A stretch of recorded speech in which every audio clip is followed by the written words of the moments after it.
Yay, welcome. I'm so grateful and honored to be here with Scott Odom. Scott, so a mutual friend introduced me to Scott Jory Pryor. He was like, "You have to talk to Scott. He's a phenomenal spiritual teacher." And since then, I've just connected with you, Scott, on social media.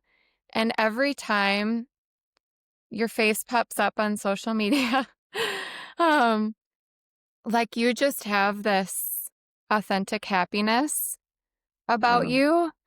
And I get such a red flag over it um when happiness feels fake, you know? And with you, it's like this pure coming from your heart happiness that I want more of in my life. mm, And joy and this, like, dare I say, bliss with you. And actually, as I say that, I'm like, oh, I am curious to know what your thoughts are on like joy and happiness and how they differ. Because like for you, it's like a real like happiness. Anyways, I could mm, go on and on. And so many things.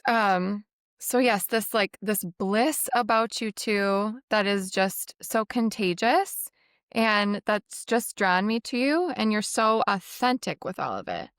And so, mm. and then as I read your book, um, wow, Scott, like wow, your story. And I'm looking forward to hearing from you about it, but it just, the depth of it and what you've moved through in life made this happiness that I'm drawn to that much more stunning Mhm. and real and beautiful. And, um, yeah, wow. So thank you for being here.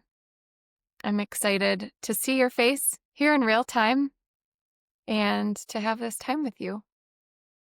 Well, thank you, So Kate. yeah. I'm excited to talk with you and share my story a little bit. Thank you. I'd love to begin simply by hearing from your voice, just kind of who you are, maybe your mission in life, to something that you might enjoy doing if you were given a free afternoon. Mm.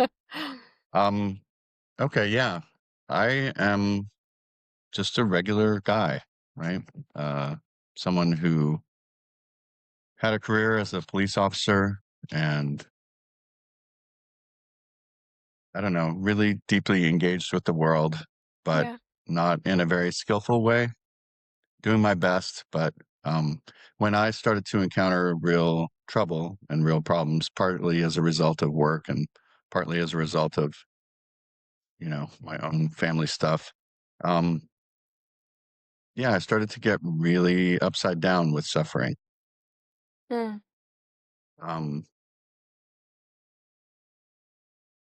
really lost, really unhappy, really angry, and, no real good way of dealing with that. mm, And because I was a cop, I didn't wanna talk to a therapist. I didn't wanna get in that box of therapeutic interventions. Um, but I knew that I was deeply troubled. So I thought I might figure out how to work with my own mind through meditation. mm. And when I think of meditation, I think of Buddhism. That was my exposure early on as Buddhists are the Mm. people who meditate. Yeah, So I looked for a Buddhist center near me where I could go meditate on the sly, learn how to do it, and maybe fix my relationship to my brain. And so I found a center. I went and I started to meditate, and that started to help. But of course, what really helped me was the spiritual aspect of yeah, connecting with a teacher and connecting with a tradition that, um, I don't know, just immediately felt like home for me. yeah. Did It it? immediately opened, yeah, it opened my heart. Yeah, And yeah. um, I saw, okay, this may be able to help me with my suffering. It might be able to help me with my broken brain, but there is something Mm, here that is calling to my soul, that is calling to my mm, deepest part of me yeah, and waking it up and welcoming it. Like I really did feel an overwhelming sense of being seen and being home again. Wow. Yeah. That's amazing. And so then that connection and that feeling of nourishment and safety Yeah. allowed me to really pour myself into the teachings, Yeah. pour myself into practice without holding anything back. And I think no matter what it is, if you pour yourself into something and you don't hold anything back, Mm. then very quickly you begin to taste the results of that connection. And for me, then it just became a self reinforcing loop of getting better and better, Mm. more and more open, learning more and more about myself and how my mind works and how my heart works. And then eventually it led to this profound sense of deep happiness, Mm. bliss, Yeah. joy, and contentment that's not dependent upon outer circumstances. Mm. Like I don't need things to be a certain way for Yeah. me to be happy, for me to Mm. be connected to this bliss. And I don't even need to be happy to be happy. I can be sad. I can be grief stricken. I can be um, wrapped up in the world as it is and my own situation as it is. And it does not touch this profound openness and Mm. clarity and happiness, contentment that's kind of Yeah. all pervasive. And so, That's beautiful. yeah, it changed my life. Hmm. And now my life is oriented around practice and around sharing what I've learned with the people in my community and the people in my group. And uh, I'm kind of a one trick pony. That's all I want to do. Yeah. That's uh, that's what I love. I mean, I love to hike and be outdoors and be with my wife and play with my dogs and have a Yeah. regular quiet life. But as far as what really lights me on fire, it's connecting with other people and sharing the techniques for accessing this state of profound happiness for Mm. themselves so that they can be liberated. They can be liberated from the tight grip of whatever suffering that they're experiencing because that's our human condition, right? Suffering is a big part of that. Yeah. But there's a way to get past that or to shift our relationship with it totally. Yes. Okay, so many things. Would you be willing to share a bit more of your story and what came before um, you being drawn and feeling at home and learning about Buddhism? Sure. I think the main thing was on one track was my professional engagement with suffering of the world, right? As a cop, as a detective, as a SWAT guy, I Mm. was just living in everyone else's deepest moments of unhappiness, right? No Wow. one calls us. No one calls us, hey, things are going great. I'm really happy. Wow. I Yeah. just wanted to share Yeah. this with you, right? Right. They call us when there's blood and smoke in the air and there's Mm. rage and fear and grief. Someone's dead or someone's injured or something's been stolen. Yeah. Um, there's conflict and unhappiness. Yeah. And, you know, I think the first few years that's really exciting and thrilling to be part of, to be in the mix of all of this drama and excitement. But over time, it wears on us. I think it wore on me. And, Yeah. you start to accrue these things that you see and experiences that leave a mark on you. Yeah. And so that gets, eventually, it starts to, I don't know, it started to affect how I saw myself and how I saw other human beings and how I saw the world as a kind of Yeah. a dark and ugly place. And then around the same time that I was starting to develop this unhappiness with the human condition at work, my daughter started to fall apart. um, got into drugs, criminal behavior, got into trouble, started getting arrested, taken to juvenile hall, um, and just her life went off the rails, and it took our life off the rails, and it was like a 10-year period. Excuse me, where it just got worse and worse and worse and worse. Yeah. And every time she got in trouble, she would get in twice as much trouble the next day. You know, she'd get arrested, she'd get sent to a group home, she'd run from the group home. And then while she was run from the group home, she would get arrested for breaking and entering or stealing something or selling drugs or whatever. Yeah. And yeah, it just became, well, it was the collapse of the dream that we had for her happiness, for our happiness as a family. Um, and then it was exacerbated, I think, by the fact that a lot of what she was doing was happening in my jurisdiction. So my buddies were arresting her, and Wow. the people that I was friends with, the judges and probation officers, they all knew me and they all knew her. And then, yeah, it was just kind of perfectly designed to inflict the maximum amount of damage and discomfort for everyone, I think. Mm. You know, I Yeah. mean, so much worse Yeah. for her too, right? Yeah. Because her dad's the cop and Yeah. she can't do anything and everyone knows her and Yep. everyone sees her and everyone's watching her, you know. So it was a terrible ordeal. I'm so sorry. Yeah. Yeah. Yeah. And reading your words and how you write about it,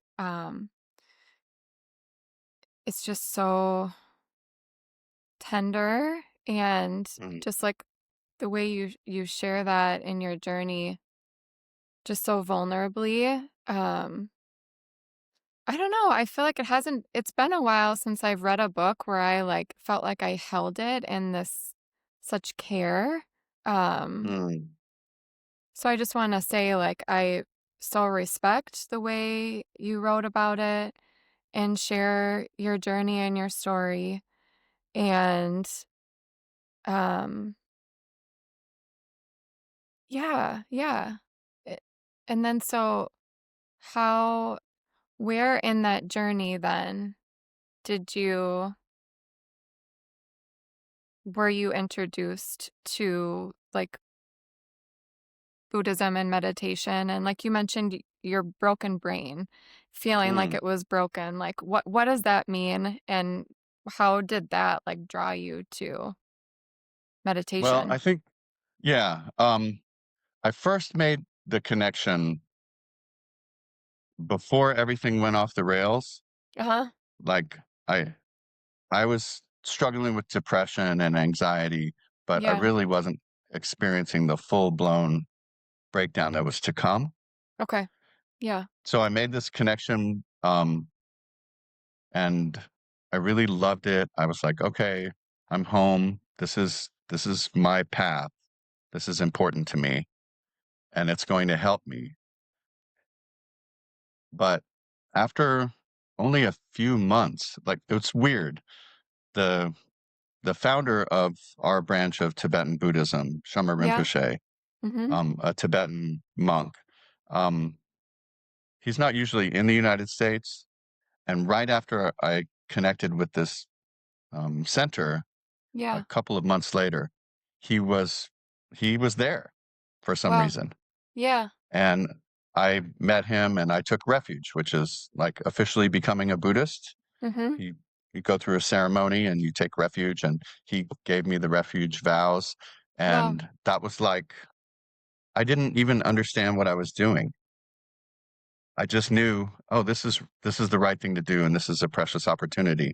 So I leapt into it without really knowing what to do How did you know it and was what the the right thing to do for you? just just intuitively. Yeah. I just felt like, okay, if I wait to figure this out and understand it, it's going to be gone. Yeah. He was only there for a couple of days, Yeah. and I already had that feeling of being at home. So I was comfortable with that. So I made that connection. I took refuge. And then, like, almost immediately, I got put on graveyard shift and I wasn't really able to go back for 6 months. My schedule wouldn't allow my time. I had to sleep. And then after that 6 months, I just sort of let it alone. I read and I studied, but I didn't participate. It Yeah. just sort of went dormant in a way. Yeah. And then over the next several years, 5 or 6 years, that's when our daughter's addiction flared up and my drinking problem flared up and everything fell apart. So it was when I was really in crisis at that point. I was drinking a lot every single day. And that was the best coping mechanism for me. It made me feel so much better. It really alleviated the pain and suffering that I was feeling. Mm-hmm. It made me feel loved and capable and able to be with that profound suffering directly. Like I wasn't trying to hide from it or run from it. I just couldn't be with it unless I was drunk for some reason. But when I drank a lot, I Yeah. felt like, okay, I can do this. I can be grief stricken. I can be afraid. I can be horrified and terrified for my daughter, but I can hold this and I can keep it going. Huh. But Yeah. um, you know, you start to need more and more Yeah. alcohol Yeah. and it gets more and more dangerous. I started realizing, oh, I'm going to work and I'm not quite all the way sober yet. Right. And Right. I'm on the SWAT team. I get called out. Uh, I'm assigned to detectives. So we're going out in the middle of the night for homicide scenes and whatever. Yeah. I was doing something that was really dangerous and unskillful. And at some point, something bad was going to happen as a result of how much alcohol I was drinking all the time. And for some reason, I didn't ever get in a wreck or get arrested or Yeah. get in trouble for drinking. So I sort of thought, well, I'm managing it okay, but I Yeah. knew it was really bad. Yeah. Um, and then our daughter's situation worse and worse and worse and worse and worse. And then I the drinking stopped working. I didn't have any sense of peace. I just got more and more depressed. I started having a lot of suicidal thoughts Mm-hmm. because I just couldn't see a way out. I couldn't see her behavior changing. I couldn't Mm. see my situation changing. Yeah. Nothing was working. And I say I had suicidal ideation. I really wanted not so much to die, but to not feel this pain. Right. And I had cleaned up enough suicides on the job that I knew what that was, right? Hmm. I knew who pays the price for that is the family that's left behind, Yeah. right?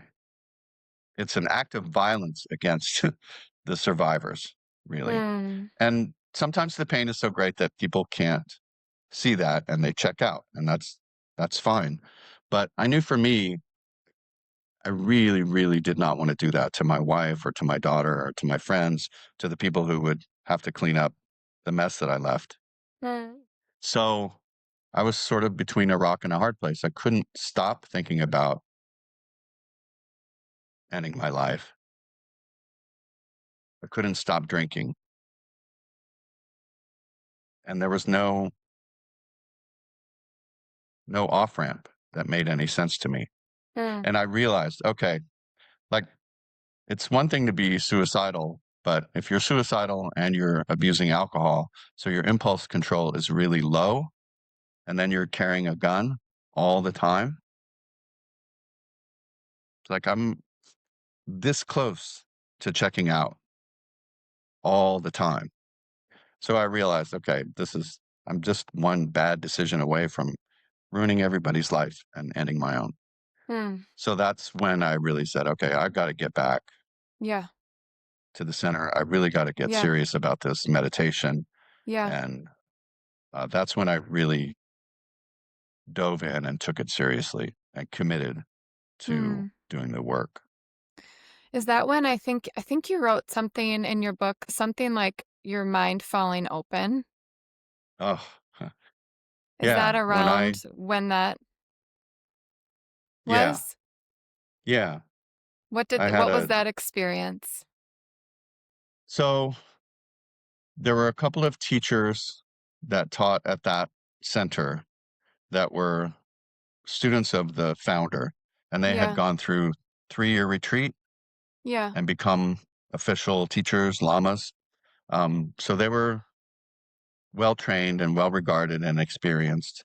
And when I saw Kadrub for the first time, I just, I don't know, I felt like she saw me, she Mm. recognized me, even though she wasn't speaking to me. I'm in a group of 20 people, but Wow. for me, it was just like, oh, she sees me, I see her, there's something here. Yeah. And then it was, I think, a week or 2 weeks later that she had a weekend retreat. Yeah.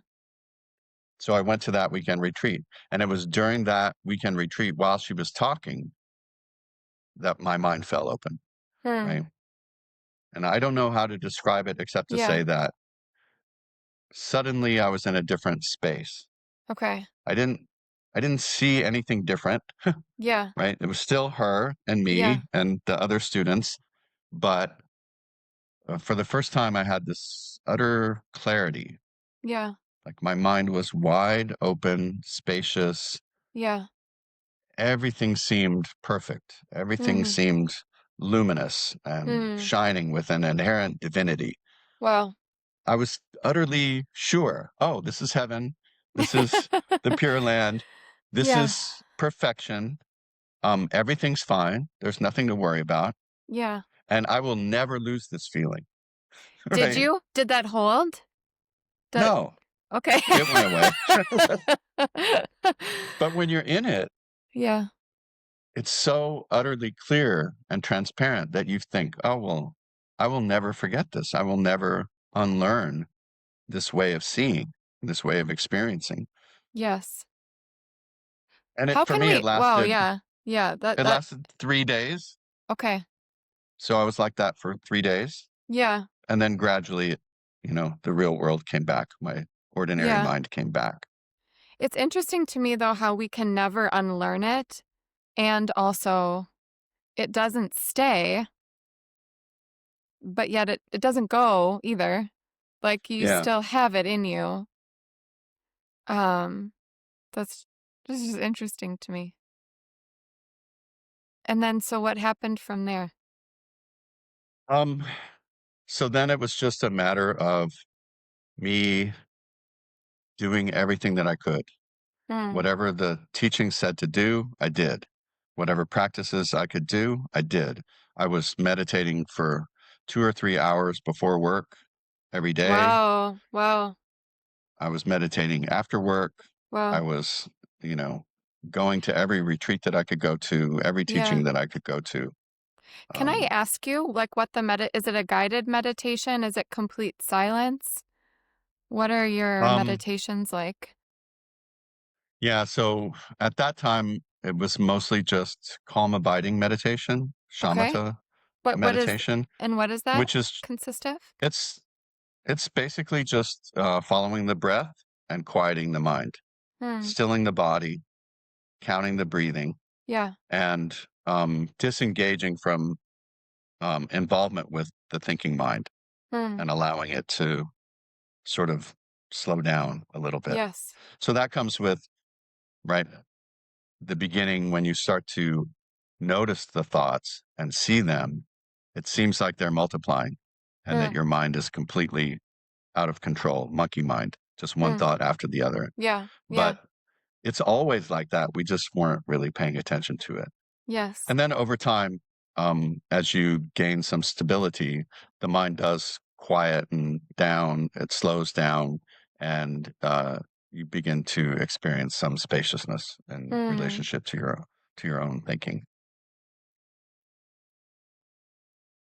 So I was Amazing. doing that, Yes. and then I was doing some other like practices where you have a sadhana where you say a certain prayer, you Okay. repeat a mantra, you do some visualization of the deity.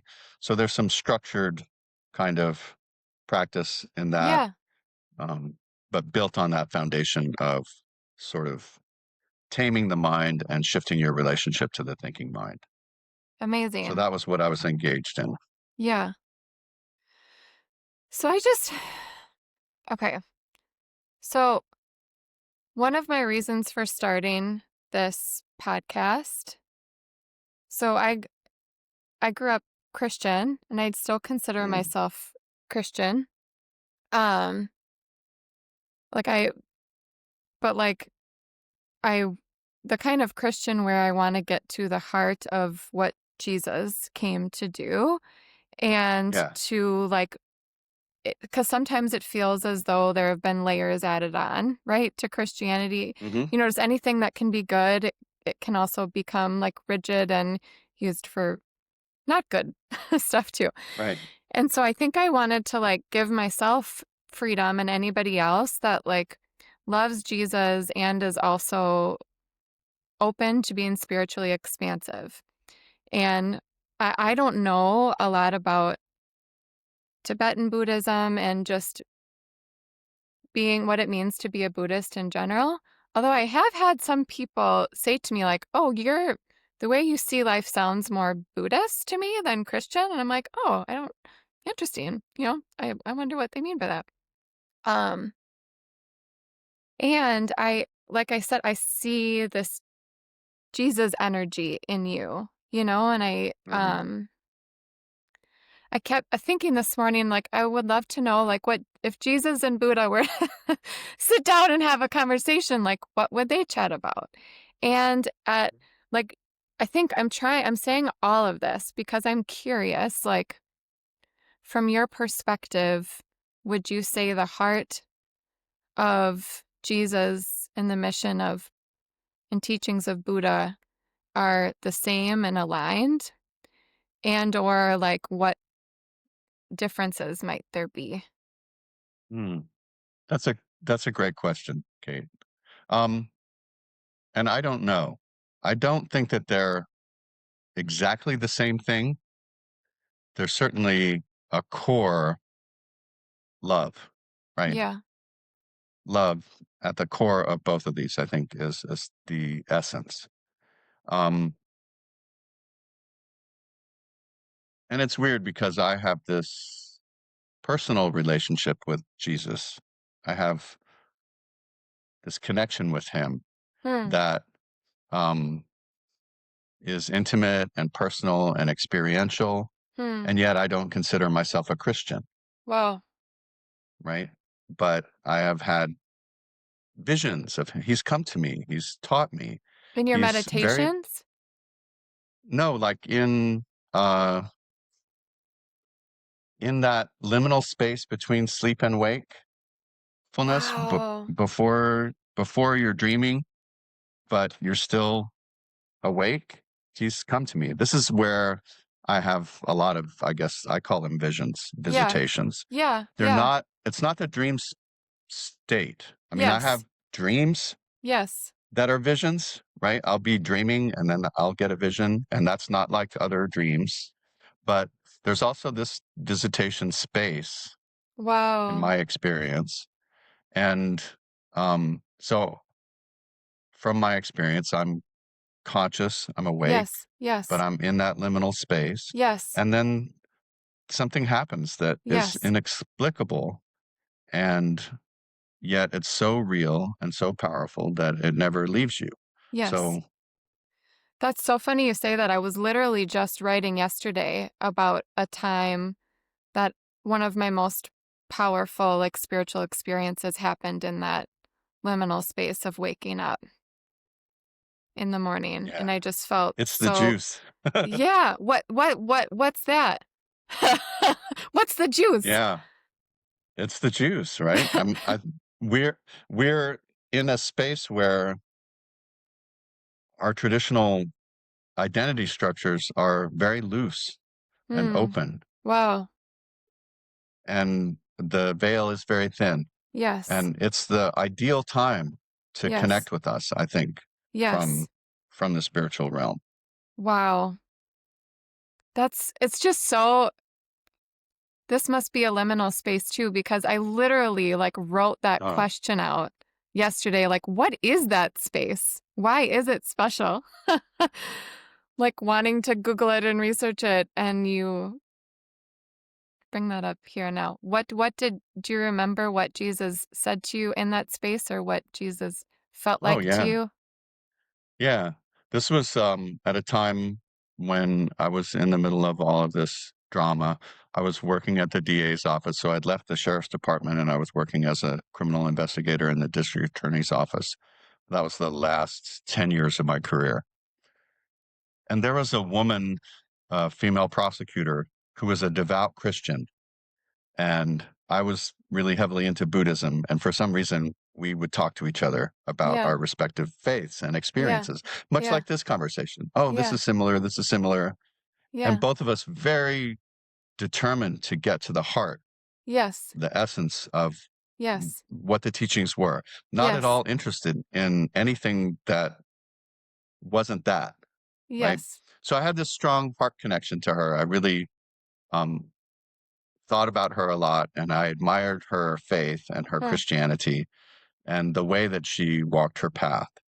So in this space, I had like a corny vision of Christ Mm. appearing out of the darkness, like regular long hair, beard, white robe, Yeah. the Yeah. quintessential image, right? Yeah. But, and part of me was like, oh, really? You're going to come like that? Like this? Yeah. Yeah. Okay. Yeah. But, um, my heart was just blasted wide open. The sense of, oh, he's here. Like whatever he looks like, this is him. And he just came and went directly into my heart. Like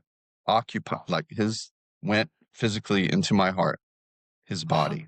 Wow. And then at the same time, he was still out in front of me and he took me into his heart. Wow. Wow. Wow. And then we both sort of filled up that space in each other's bodies so that we were the same thing. Wow. He was completely me, I was completely him, and we were just resonating on this frequency of pure, astounding love. And there were no words, there was no real teaching or anything. But then what he did,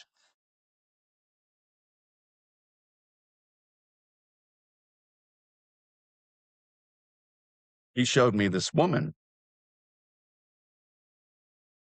And I could see her through his eyes. Oh. And how much he loved her. Wow. And I was crying like a baby. Yeah. And I could see her heart. I could see her doubt, her Wow. longing, her guilt for all these little imaginary sins and transactions and Oh. shortfalls, right? And by being given the gift of seeing her through his eyes, and he showed me her whole life. Who was this Her woman? whole life. Do you One know of the this woman? prosecutors.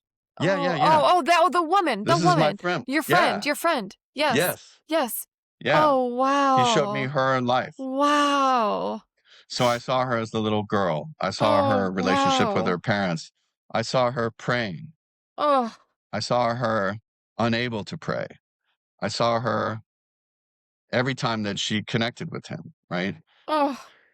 And her longing and her devotion and her shame and her guilt and her frustration and all of this. And it was the most profound gift Yes. because, he That's sees the all most of us like beautiful that. thing. That's life. Like that's the essence of life. That's everything. We can't do anything wrong. We Yeah. are utterly loved. Yes. We are loved in a way that transcends any capacity that we have to sort of understand it, Yes. right? And it was clear he loves everyone that way. He Yes. just picked this woman to show me, Yes. right? Yes. Oh, Yeah, so that was that vision. And so we can I just can't do stop that now. and say, That's the most profound. I've heard heaven described that way. "Mm, When people have near-death experiences, yes, they see all of life through the eyes of love, their own life through those eyes. And there's nothing we can do or have done wrong. And it's all just as it's you're all forgiven." describing. Yes. Yeah, and this love is everything. The way you talked about Jesus going into your heart and you going into his, and you both filling up the space of one another. Oh, that's so, I mean, to me, that's like the heart of being a Christian, is like, that's what it means to me.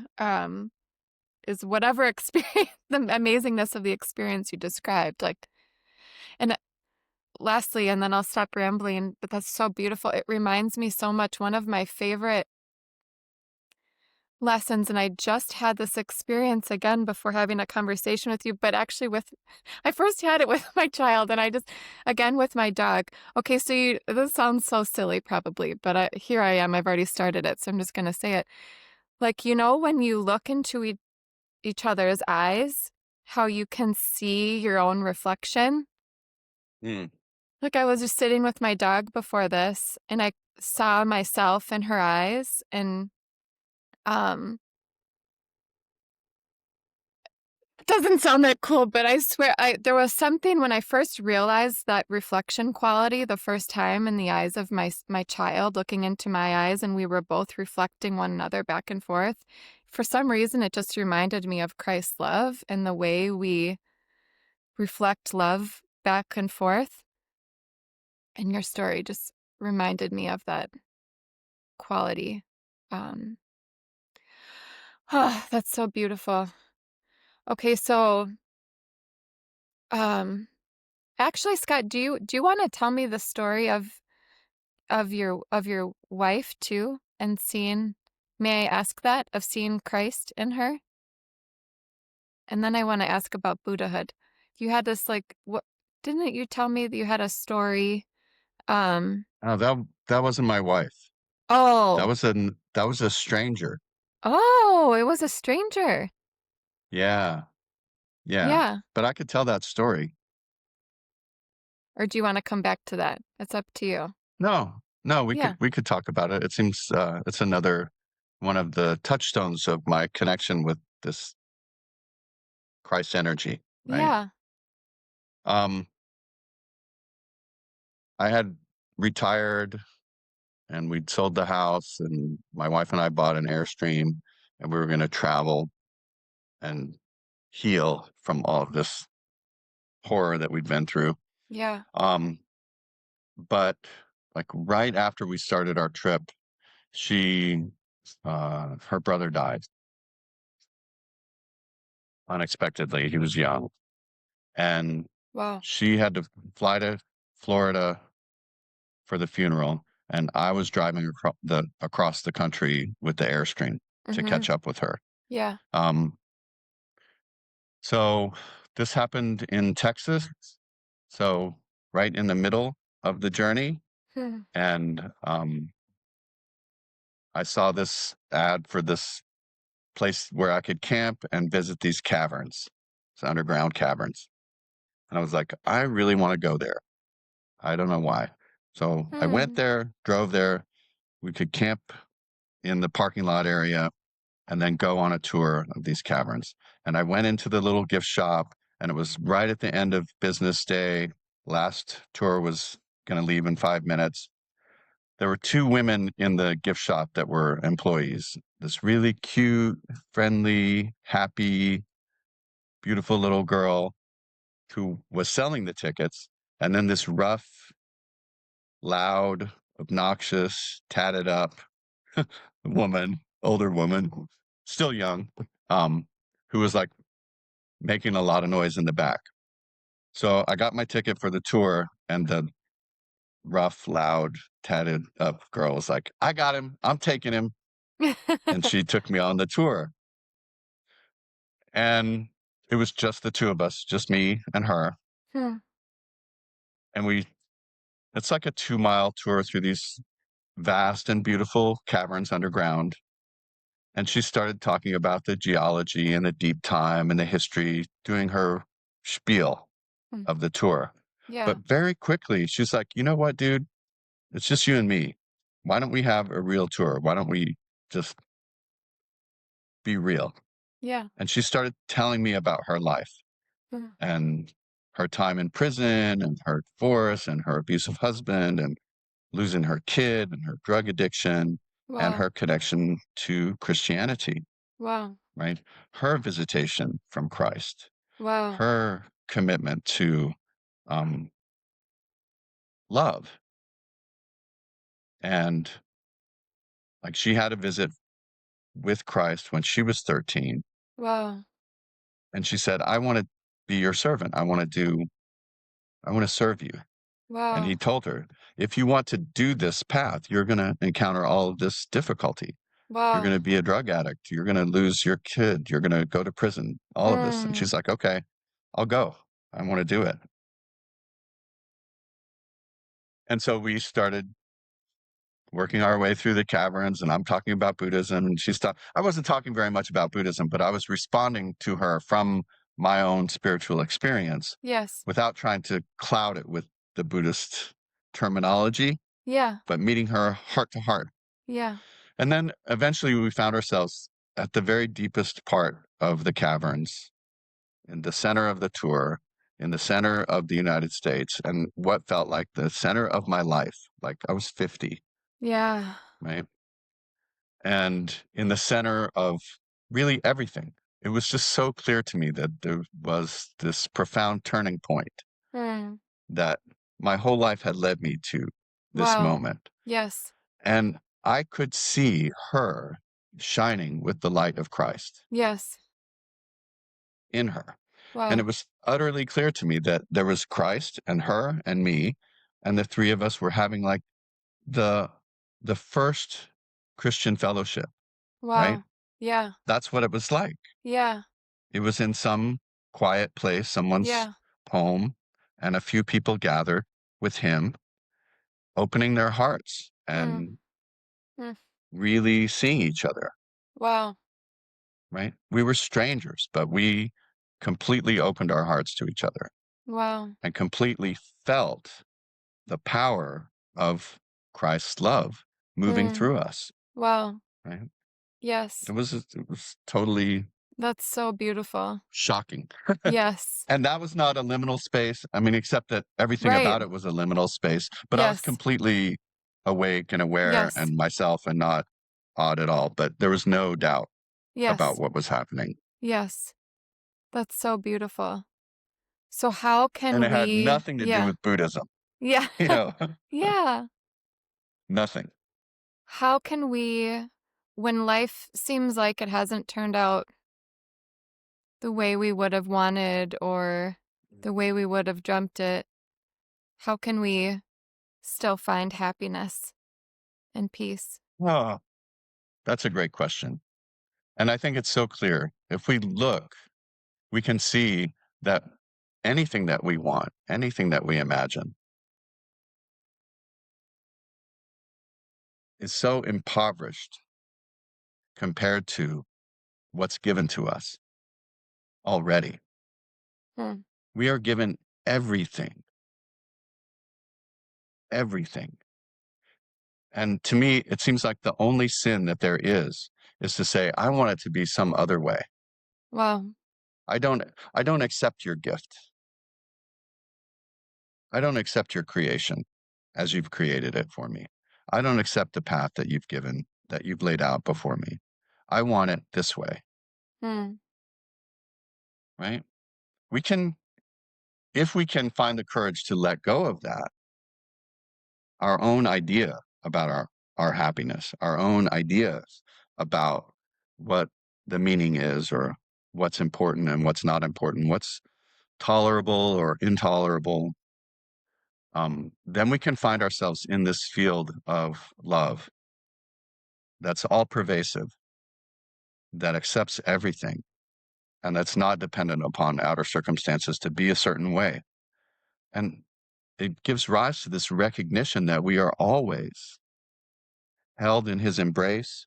We are always in the very center of the mandala of bliss, whatever's happening, and that we have nothing to fear, nothing to feel guilty about, nothing to accomplish, nothing to protect or defend or acquire or create. We can just live in this constant rain of blessings Hmm. and have just the song of gratitude Wow. come from our mouths Yeah. continuously, right? That's love, that's worship, that's what we're made to do, I think. Yeah. And it's just very hard for us to gain the kind of clarity and distance from our own thought process, our own imagination, our own confused ideas about how we're supposed to be and how the world really is Yeah. and what love is all about. Yeah. It's attachment to those mistaken ideas that drives all of our unskillful behavior Yeah. and creates suffering for ourselves and for everyone else around us. How can we step out of suffering? Well, I think we have to be willing to suffer. I think about the crucifixion. I think about Christ getting on the cross, Mm-hmm. right? Suffering is part of the deal.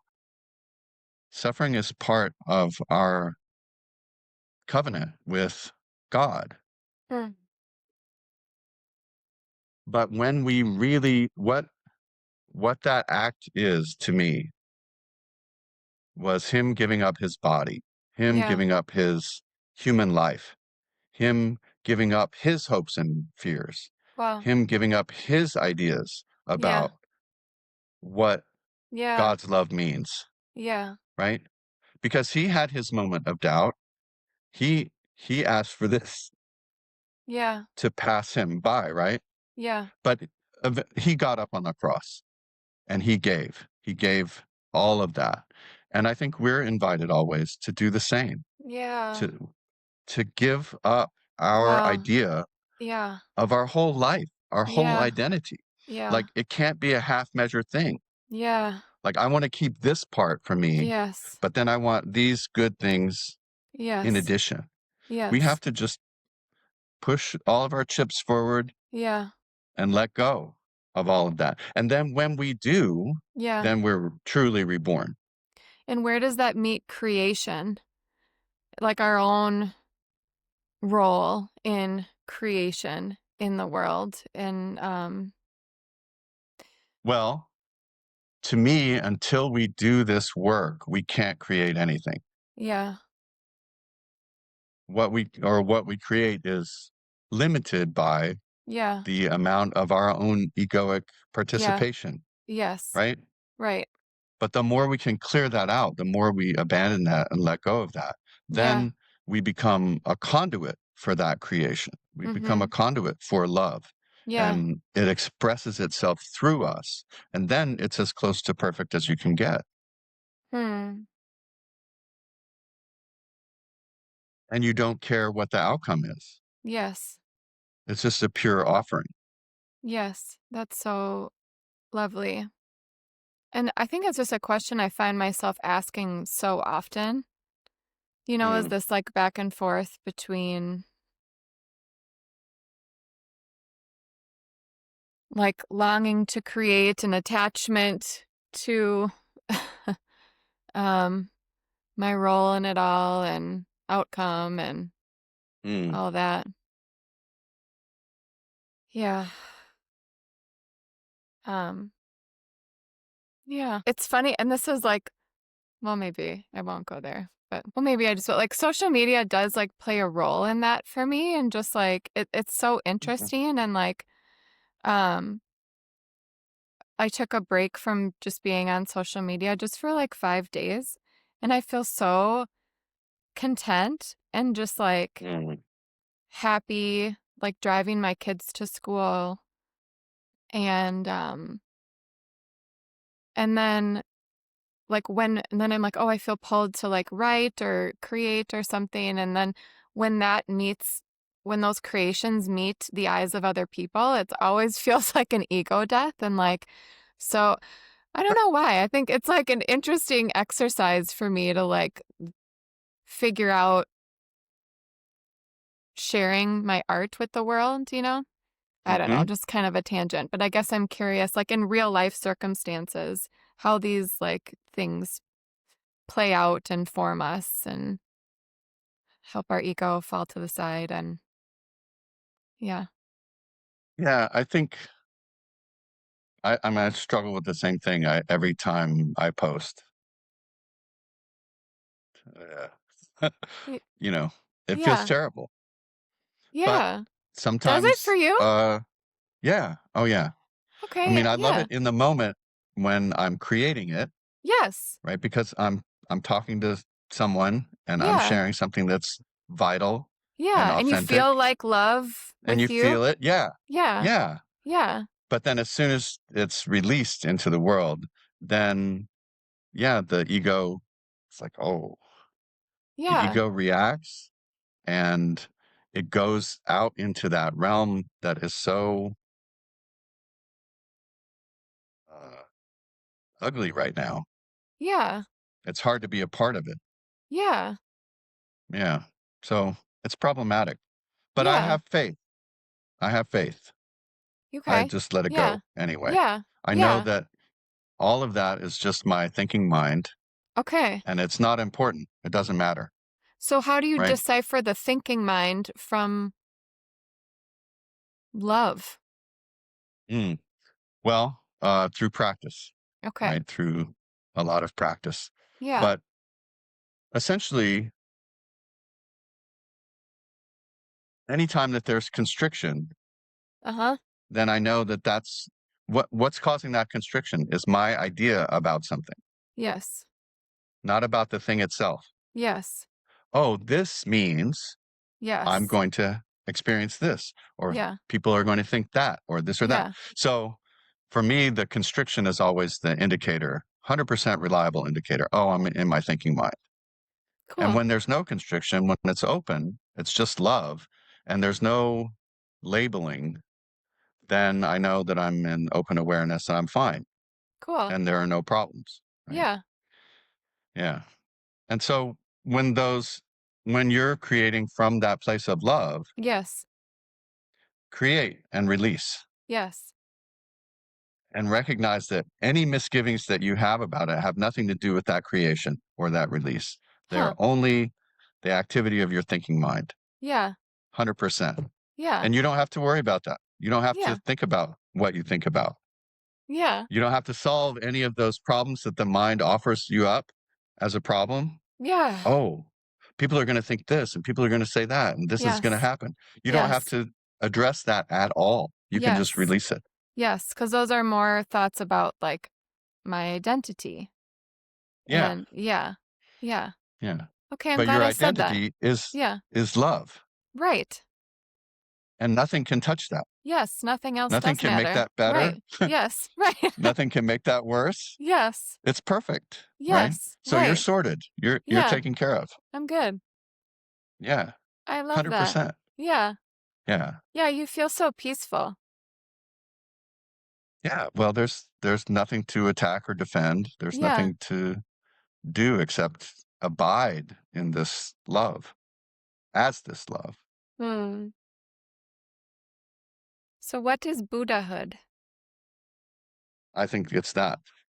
Oh. It's freedom, It's freedom from the thinking mind. It's freedom from identification as uh, a being embedded in time and space Mm, with hopes and fears. mm, And it's complete surrender mm, to an all pervasive love mm, that excludes no being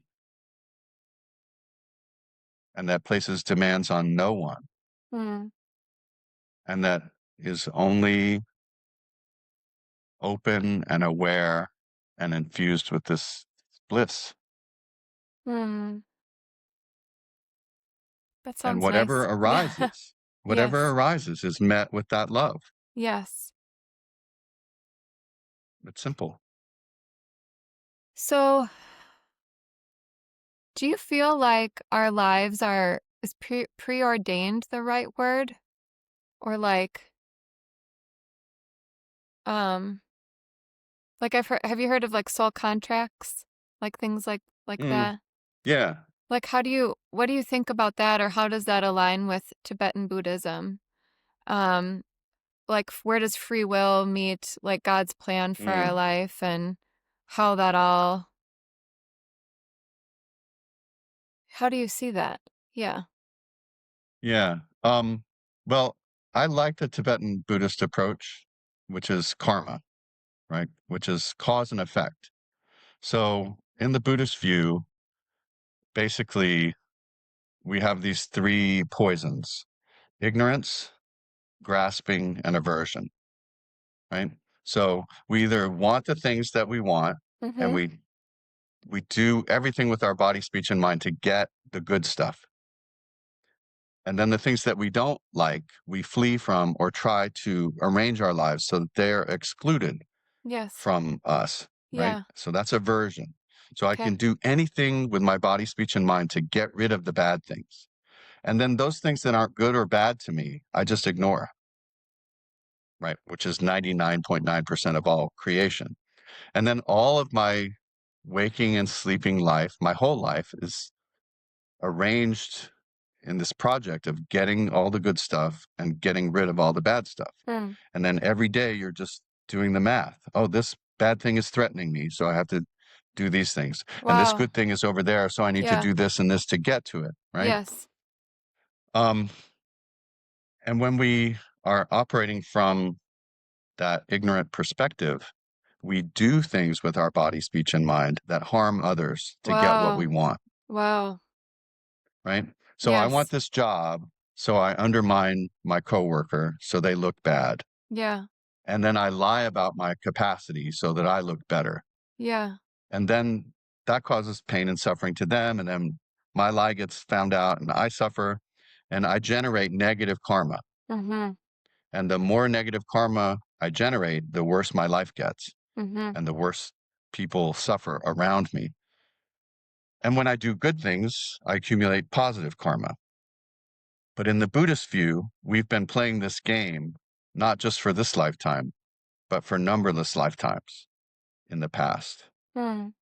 So what we find ourselves is living in this kind of stream of energy that is constantly pushing us Yeah. in the direction that we're used to.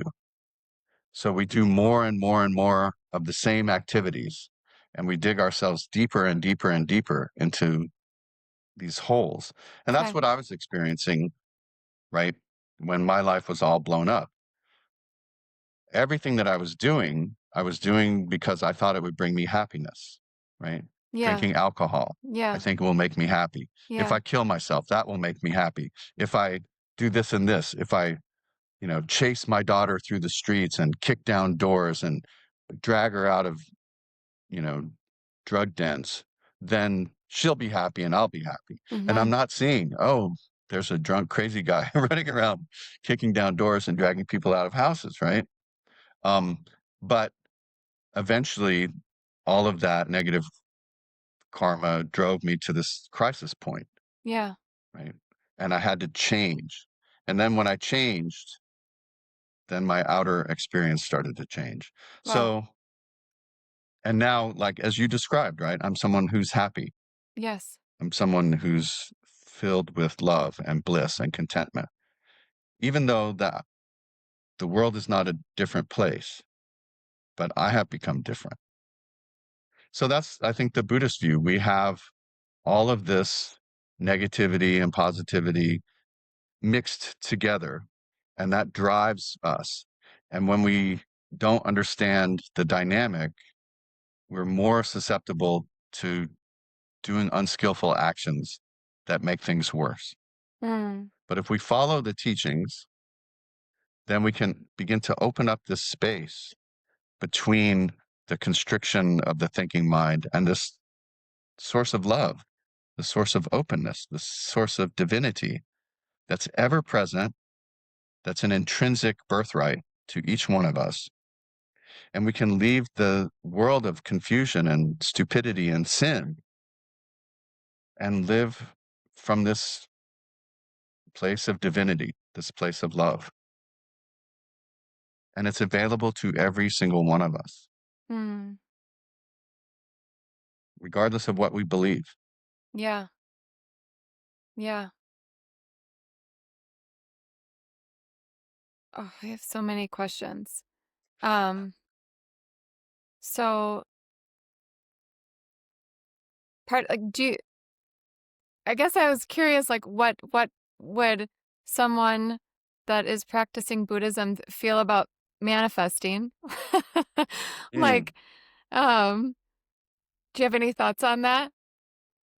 Yeah, Like, I'm not a big manifester. yeah, I'm, I think that is a misuse of our energy, a misuse of yeah, our love. yeah, It's a because all of that, what what is driving the desire to manifest things in a certain way is the yes, ego. right, And so it doesn't matter what you get, no matter what you manifest, even if it worked perfectly, just the way that you wanted it.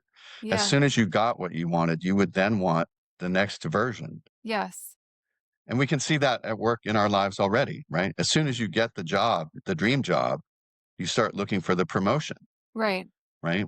As soon as you get the dream house, you start planning the renovation, right, right? It's all there's more and more and more that yes, is because that egoic mind can never be satisfied, yes, never. yes, So, and what's the point of manifesting something when you live in utter abundance, yes, when everything is given to right, you for free? right, yes. The whole of creation is yours. Yes.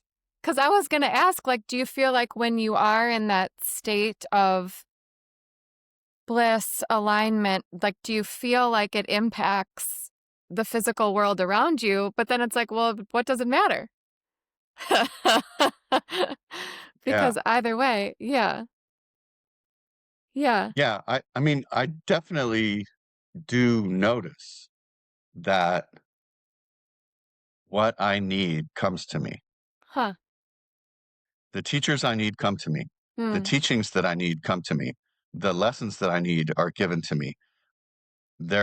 My teachers are ever present mm, and they manifest either mm. in a kind and loving way or in a wrathful, corrective way, right? When I make a mistake, they're right there showing me, oh, you can do better than this. That's so pure. And the longing for your teacher to be what comes to you. Mm.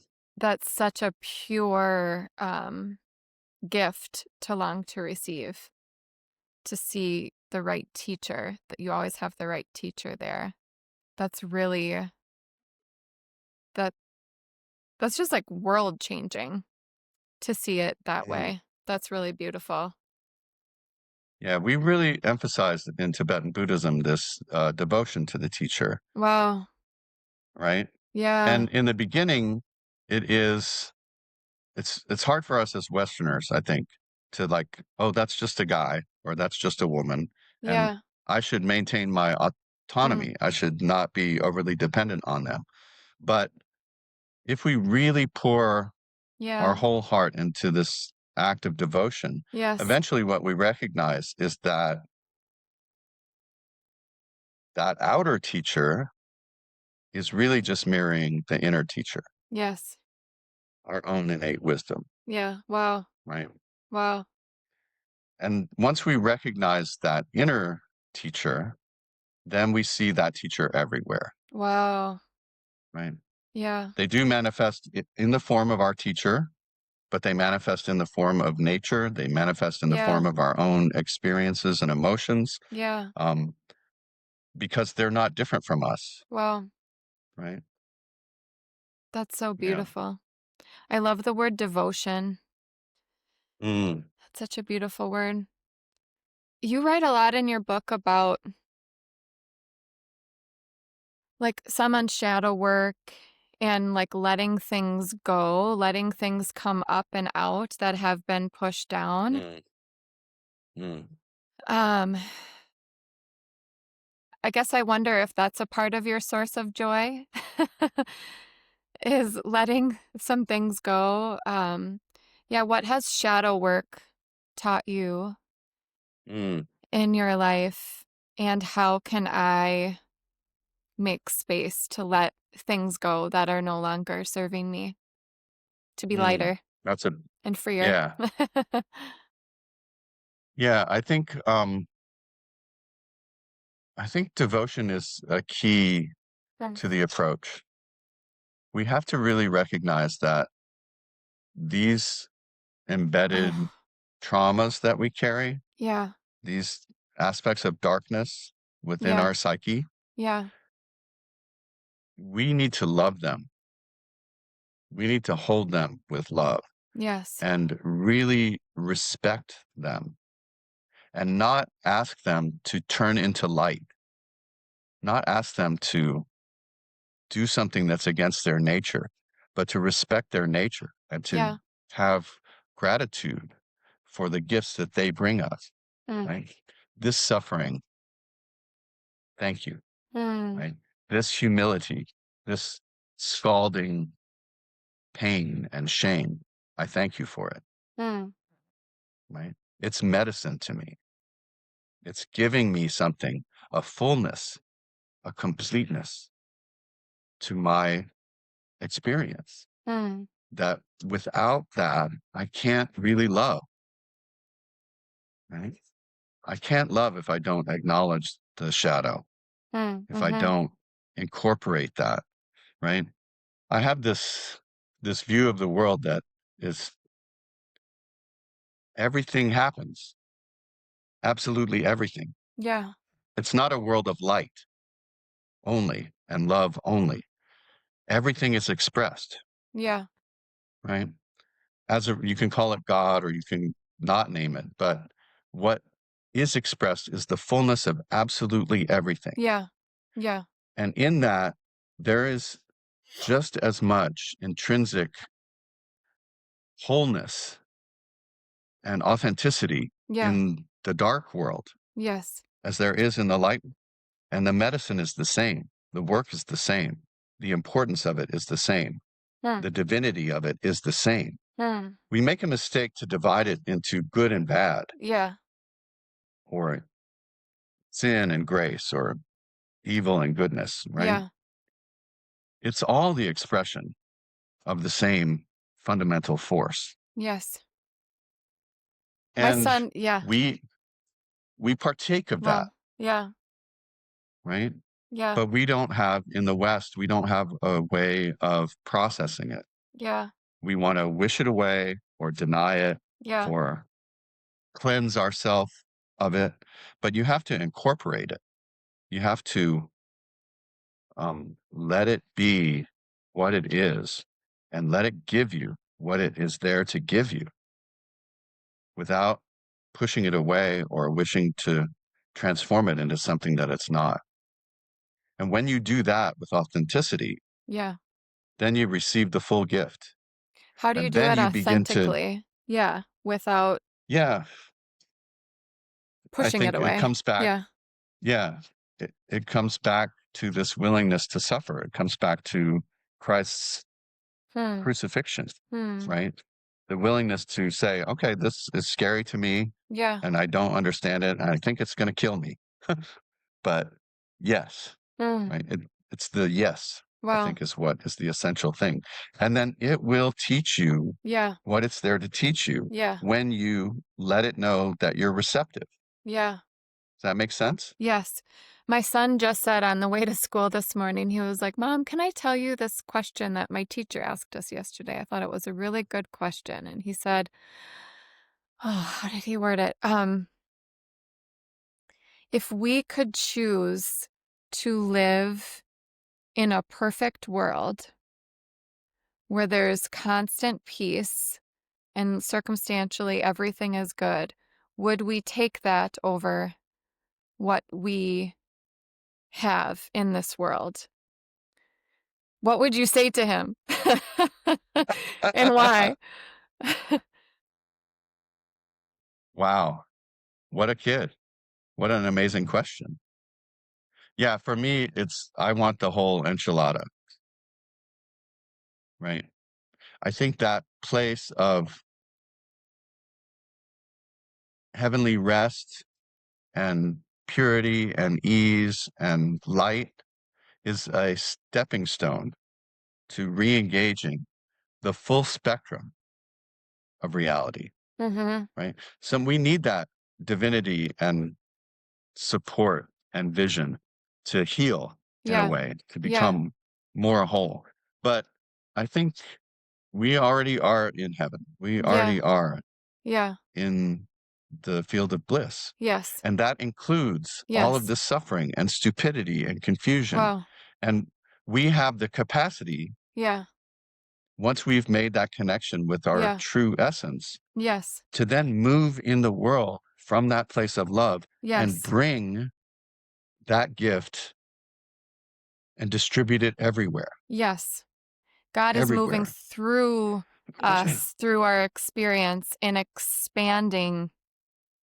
I've heard it said that God is actually expanding God's self through us as we grow in love. Like that's Mm, just what I hear too as you talk yeah, about that. we are unlimited in our capacity, but we don't trust that. We Hmm. don't we don't have the direct experience of that, but it's true. Well, We have the capacity to do absolutely everything. okay, with that in And mind, we live yeah. in that Yeah. we live in a world in which there's limitless bliss and there's limitless suffering. There's limitless light and there's limitless darkness. Well, And we can hold all of that and we can move skillfully in all of those worlds. But we have to, again, be willing to let go of the small yeah. personal vision of hope and fear for my egoic safety, Mm. you know? W- How do you feel about like spirit guides? Just Ah, talk about like being we are in heaven now. What is our mhm. connection to guides, connecting with those that have gone before us, have passed? If we are in heaven, can we connect with those in heaven, but in a different realm that's sort of here, 100%. sort of not? And how Yeah. do we do Yeah, that like because, holistically and like purely? um, I can only share from my experience, Yeah. so um, I don't wanna make any claims that I can't back up, but, um, I have connection with spirit guides. They come to me in that liminal space, they come to me in Yeah. dreams. Yeah.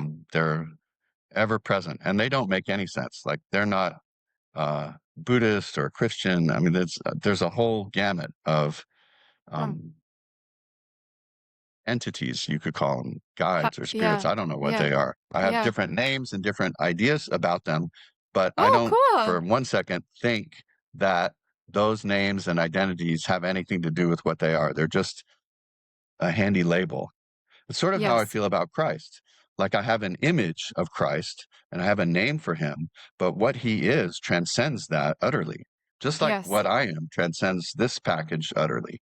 Yeah. So it's the same thing with doing the shadow work. It's just opening up to it. It's just saying, Hmm. yes, Hmm. I'm here. Yeah. I'm listening. Yeah. I would like to nurture this connection. So if you have something to say to me, say it to me in a way that I will understand Mm-hmm. and it'll be clear to me. Mm-hmm. And they will. Um, I think that I love that. Yeah. the Yes. and the Tibetan Buddhists say this too, but this is not the only realm. Yeah. This is not the only world. Yeah. This is not the only life, not by Yeah. a long shot. Yeah. We're always asked to open our hearts more and open our conceptual frameworks more. Yes. What is utterly vast, Yes. utterly multifaceted, and Yeah. beyond any categories of naming or knowing. So, Yeah. of course, there are things that we don't understand that happen. Hmm. And this power of love is everywhere. And everywhere there are beings who are opening up to be conduits for this love. And Yes. everywhere there are beings who are confused and who Hmm. will lead us astray. How do you know like, how do you, I'm glad you said that because that was a question I wanted to ask. How do you set the intention to connect with a being of love? Or how would you know if you heard something that was like confused or like, Just like when you talk to a regular person, huh, yeah, right? You meet someone, you're like, oh, they seem really neat. I really like them. I trust them. And then every time you talk to them, you have a good conversation. They have something nice to say. They're helpful, right? And you're like, oh, that's my friend. I talk yeah. to them all the time. And then you meet someone, you're like, I don't know. I get a weird vibe Yeah. off of this dude, Yeah. right? And then you see him, he's always yelling at his kids, he's kicking That's the the dog, best. Yeah. his car looks like shit, it's full of trash. You're like, I don't know. And then you catch I gotta him go clean my car. in your living room, he's stealing stuff, right? When Just like we it's a do have to regular have person. good Yeah. yeah, Yeah. you have to have good boundaries. You have to have discernment. You can never just think, "Oh, it's a field of bliss and joy and everything is open for me." Well, it is. Everything's open, including the lessons of being too open and too stupid, right? Wow. We can't have idiot compassion. We have to accumulate wisdom to Hmm. go along with our compassion, to know, is this skillful, right? I want to love, I want to be of benefit, but is this the right way to demonstrate that? And is Hmm. this the time right with this being, right? Wow. So you can't ever abdicate your own responsibility. Hmm. I'm so curious about other realms and Me our too. role in it all. Yeah. And so do you feel like um I don't know how to ask about reincarnation, but Hmm. yeah, what are your thoughts on that? Um, yeah, so definitely the Tibetan Buddhists believe in reincarnation and teach that we do reincarnate. Yeah. Um, and not just as humans, but in all kinds of realms, all kinds of possibilities. And it's dictated really by our karma and our level of awareness. I don't remember any I was just gonna particular past ask. lives, Yeah. I've had right? friends that have had like flashbacks or yeah. Sorry to interrupt. Yeah, I have. No, that's fine. I feel like I remember some previous deaths, like Interesting. traumatic deaths, Oh, but nothing really about being a particular person or an entity or anything. yeah. Um, But I think it's sorry. Do we have a fur friend? It's clear yeah. Yeah. It's clear to me that what I am showed up in this body, Yeah. right? And when Yeah. this body is done, it's going to do something else. I don't know what that is going to be, Yeah. but I'm excited about it, right? I'm excited about it. That's I so I really, love I yeah. hope Yeah. that at the end there is like a debrief. Yeah. I really want And a maybe a little debrief. break or a pause. A little break, right? Yeah.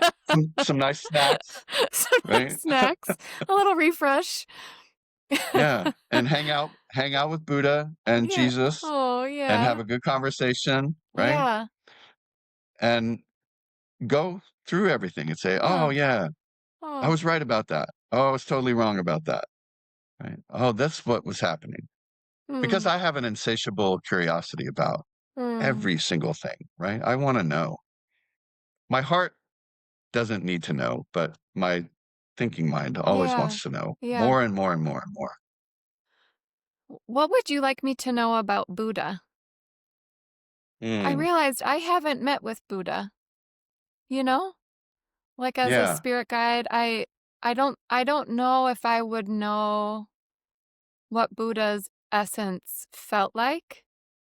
Mm. Um, what how would you That's explain really it to me? interesting because in all the visitations and visions that I've had, I haven't had that connection with Buddha, Interesting. right? I haven't had a visit from Buddha connecting with me and telling me something or teaching me Yes, something. yes. Lots and lots of teachers, lots and lots of um, men and women who've been dead for 1,000 years that are Wow. part of this lineage who have Yes. come and talked to me and appeared with me.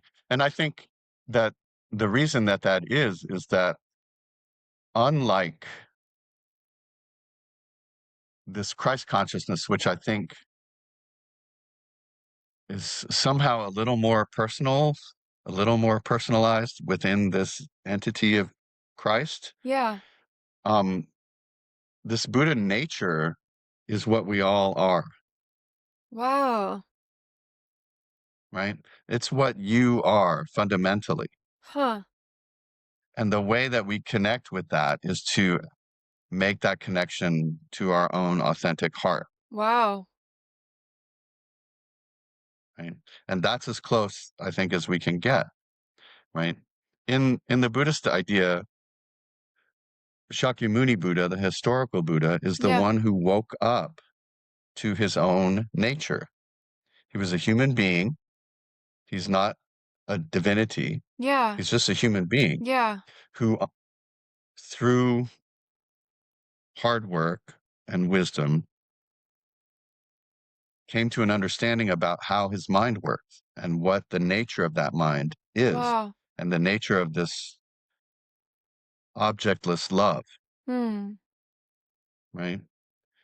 And when he discovered that for himself, like his initial response was like, well, no one's going to get this. I'm not Hmm. going to teach this to anyone, right? No one's going to Really? understand this. Yeah. Yeah. But then the disciples that he was working with Yeah. on the path before he attained enlightenment Yeah. encountered him and said, "What happened? You're different. Something's going on. Teach us what you learned." Yeah. And so he began to propagate the teachings. And those teachings are really just skillful means to allow each one of us to shift our relationship with our unskillful thoughts Wow. and come to a direct personal experience of something that is timeless Wow. and something that Oh, is that's cool. innate Yes. within us, Yeah. right? Yeah. Which is why you can have Christian Buddhists and Jewish Buddhists and Oh, Hindu cool. Buddhists, Yes. right? It doesn't Oh, that's doesn't beautiful. matter what you believe Yes. with your Yes. thinking mind. Yes. It's just stripping away the Yes. unskillful baggage and Hmm. operating systems Yeah. that obscure, Yes. right? That cover over our connection to our innate self. Wow. And so it's just a set of teachings to allow us to dissolve and remove those barriers and obscurations Hmm. and come to a direct experience of our true nature. Wow. Our true nature. What is our true So in nature? that way, Yeah. right, then Buddha is always with me. because I am that awareness. Yes. It's not a dualistic relationship. Mm. It's just me. It's just you. Hmm. Throughout our time, I keep getting like a vision of like big smile, happy dancing boy. Like I just keep seeing that. So I wonder if that's what I'm hearing as like part of our true nature is something, Mm. just this ongoing dance. I think that's beautiful. I think it is a dance. It's a participative experience Hmm. with all of creation, Hmm. right? You're not alone. You're not an isolated Hmm. entity. You are this dance, this energy of love that meets with and responds to absolutely everything as it arises, moment by moment by moment. And Wow. that flow of Wow. activity is ceaseless. Wow. Life after life, birth Yeah. after birth, death after death. Yes.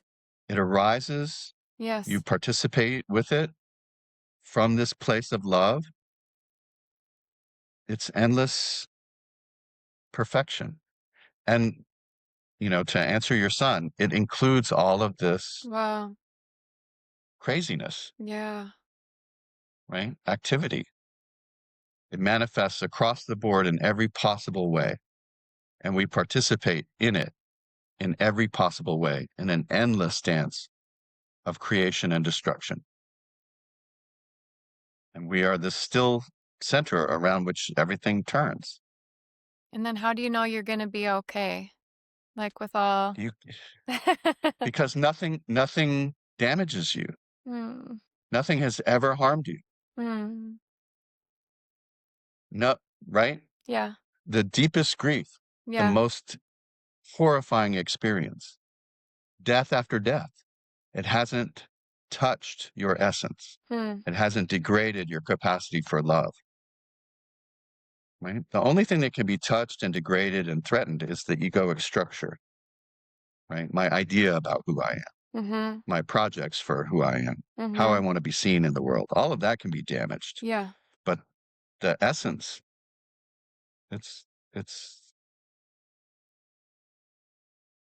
stainless and perfect. If you lose someone, do you feel as though you will meet them as your soul passes on? Or do you feel like you're Oh, always. I don't, yeah, they don't go anywhere, Yes. right? When they leave the form of the body, then they're released into open space. And in that space, I'm always connected with them. They're more available, Yes. right? Yeah. When my teacher died, um, I didn't expect it at all, but he completely appeared in my mind streams. Like Wow. five days after he died, he Wow. was just there. Wow. I was like, bro, I don't even know you. Like I've met you 4 or 5 times. I Wow. didn't have a strong connection with him. Yeah. And he was like, no, I'm here. Yeah. This is what you need to do. This is what you're doing good. I will be with you step by step everywhere from now on. When That's people so die, beautiful. they Yeah. they become much less limited. Yeah. Yeah, there's nothing to fear around Yes. that at all. Yeah. That's so beautiful. And I want to be respectful of your time, and I'd love to close with some rapid fire questions. Before we do, I just want to say it out loud so I remember too. Well, first of all day I kept hearing like, today, Kate, you're going to hear the Christmas story through Scott. And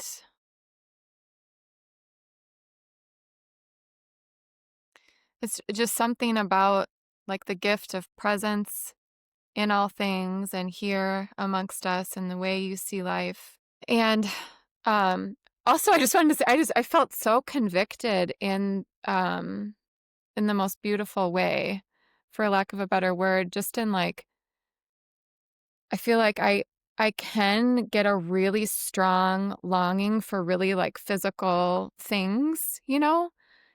And to see abundance as teacher after teacher coming to me, I have that in my life.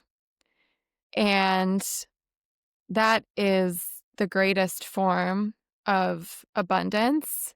And I want to treat it as such because it is so precious and beautiful and all I know I really long for. And today I thank you for being that teacher for me and sharing your time and your wisdom and your life's offering. Um, it's a true gift. Thank you very, very much. Thank you. You, Kate. Thank you. I really, yeah, this has been on my mind for weeks, been very present in my mind stream. And this opportunity to connect with you and share this has been a really great blessing, very profound. So thank you. Thank you. I don't want it to end. And I also know my dogs are going to be barking soon as the rest of my kids come home. um, is there anything else you want to say before we do some rapid fire questions to close? No, I think I was able to get out what needed to get out. Cool.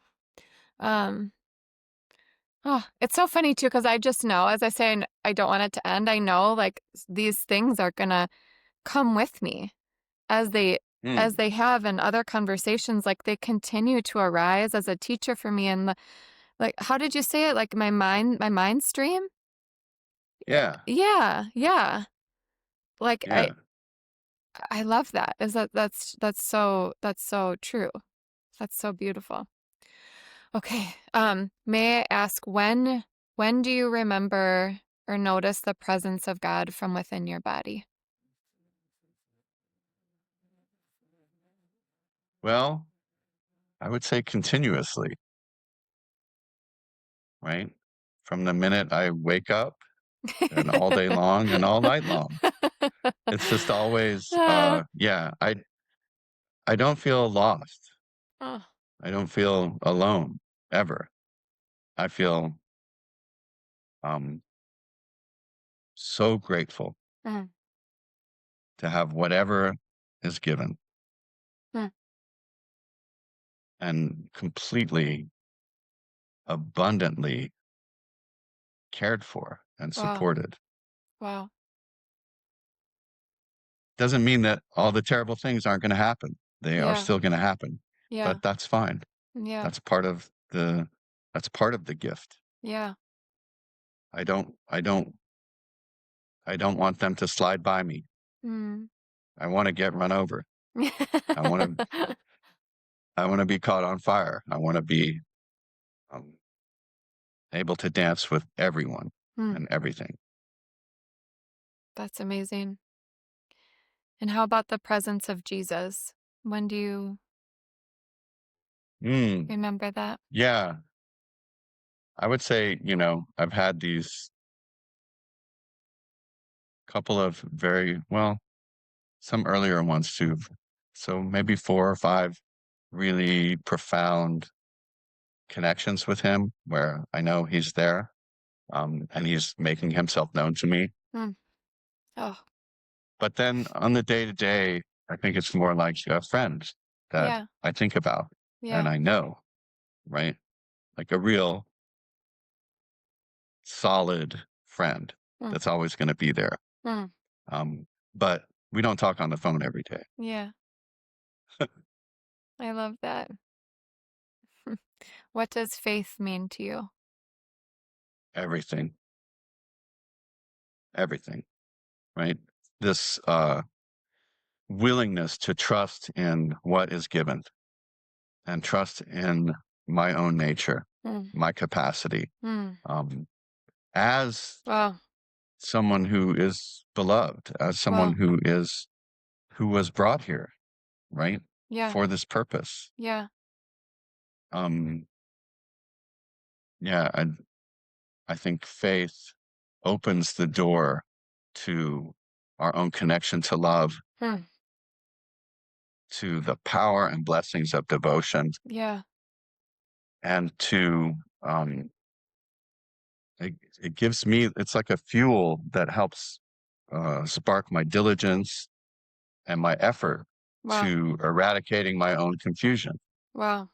right? Because it's a participatory event, Yeah. right? So yeah, Oh. it's hard to overstate the need for faith and my love for faith and my Oh. gratitude that I have faith. I Wow. no longer see faith like I used to see faith as believing in something that's invisible, Yeah. believing in something that can't be proven. Yeah. And I don't see it that way anymore, Yeah. right? Yeah. It's faith in what is. It's a bedrock, absolute faith in what is. Wow.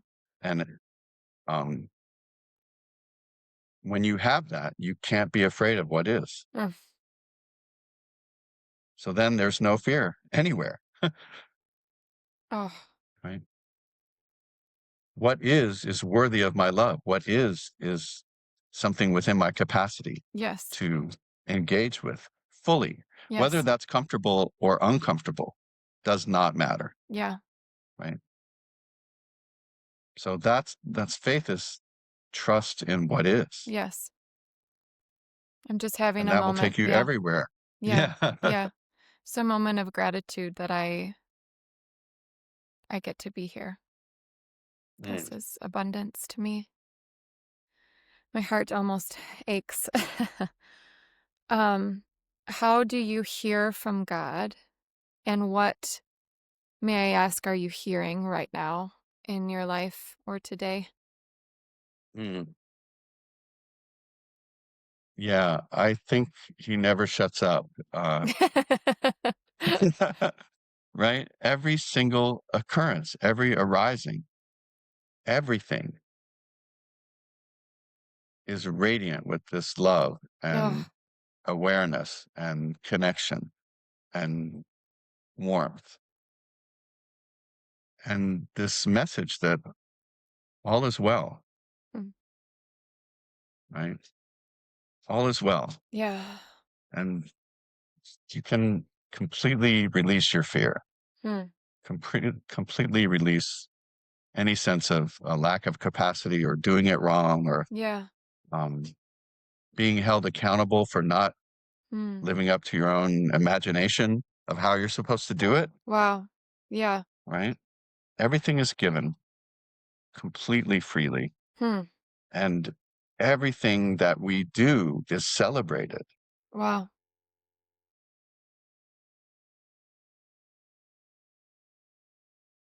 The way you're talking right now, your voice sounds a lot like my spirit guides and my angels that I hear from. Like I've been talking to you for a long what time, you girl. just said, what you just said, I was like, "Whoa, that sounded like what I hear in prayer." Mm, mm, Lastly, I love to just end with like an invitation to healing, whether that be a small mindset shift or a physical practice or anything that you might like to invite us into for the days ahead. mm. So, yeah, I close out all of our practices with a heartfelt meditation, heart centered. Um, so, yeah, just join me for a second. Yes, thank you. Just close your eyes, release your worries and thoughts, and just bring your awareness to your heart center and see there a small white light the size of a pea, just radiating this pure white light that floods you with a sense of unconditional love. Wow. And just see that flooding through every cell of your body, turning every cell brilliant white, purifying, cleansing, healing every cell in your body, and radiating more and more and more powerfully so that you begin to radiate this light out into the cosmos in all directions, where it touches every other sentient being throughout time and space Wow. and heals them and fills them with love and light. And they begin to radiate this light out into the cosmos so that you are both the source of love for every sentient being without a single exception, and the recipient of love from every sentient being without a single exception.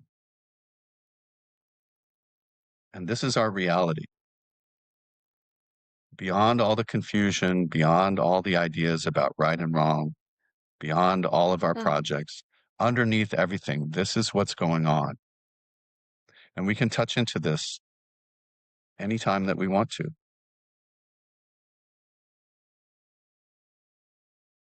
Bob. Thank you so much. That's it.